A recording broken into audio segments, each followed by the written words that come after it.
The thought that death brings us carries such immense power that you will not even know how your mind is being tricked into things that you were never ready to do.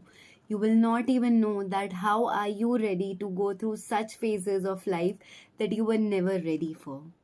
Hello, beautiful souls. Welcome back to my channel, Tamanna Awakens, which is your sacred place for healing, introspection, and awakening. In today's episode of Soulful Saturdays, all I want to talk to you about is the thought of death. The psychology, the mind that gets erupted when we hear the word death or when we go through the death of our loved ones. We came on earth with a purpose and God sent us to get liberated from here. The family that we were born into, the circle that we were blessed with were all soul contracts that were tied from our past lives and were here for teaching us something and for bringing changes in our life, for transformation that our human body was ready to accept and our human body was ready to go with. But when you lose somebody, or even when a thought triggers inside you about losing your parents, about losing your siblings, or about losing your chosen people, you get shooked so badly, you get triggered so badly that you do not even know how to react. Sometimes all you want to do is just let yourself rest in peace with the death of your loved ones. All you want to do is run away from this human life and surrender your life to God when you do not even know how to react with things that are going inside your mind. But the truth is, you lose people because they have completed their lives. You lose souls because their contracts are now completed from your side. But this never ends your circle. This never ends your life.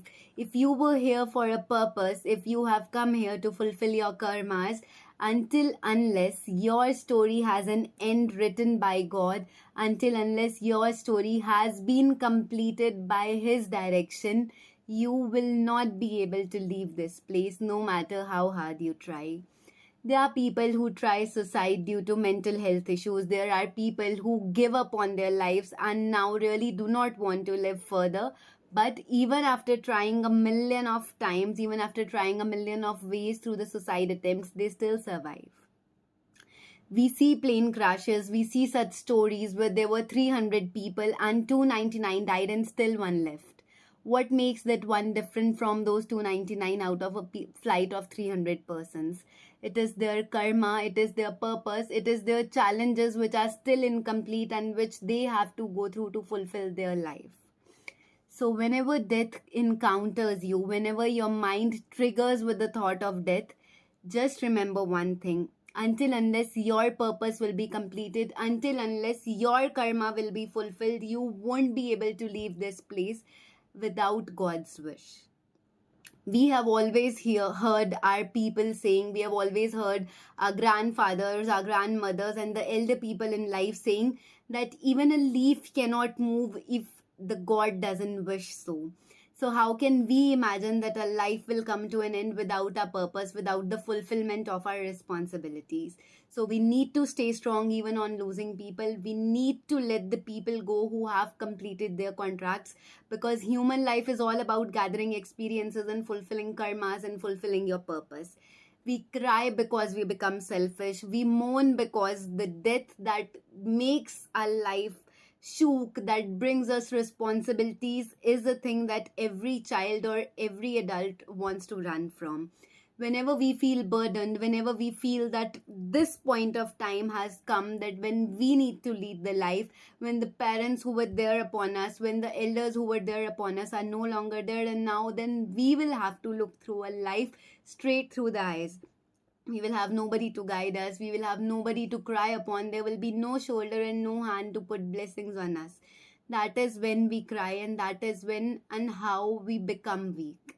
But life is all about detachment. Life is all about practicing such emotions and such strength that one day you will be alone and one day you will have to take all the moves and all the bold steps in life. Let death be your peace and not your weakness. Let death teach you things that you are here to learn for. God only gives strength when He finds that the soul has become weak and that the human can no longer survive. Otherwise, there are no people on earth who are not blessed with strength. There are no people on earth who are not here without a purpose. So stay strong, stay focused, and let death make you detached. Let death make you yearn for that divine union for which you were sent here for. You will outcome and you will outshine through all the moments of weakness, all the moments of pain that have come into your life. And always remember that this too shall pass. All the darkest hours will come to an end, and one day you will make your life a compromise and you will be ready to move past beyond your fears of losing people around. This is Tamanna signing off for today. Until then, take care of yourselves. God bless you all. I'll see you on next episode of Soulful Saturdays.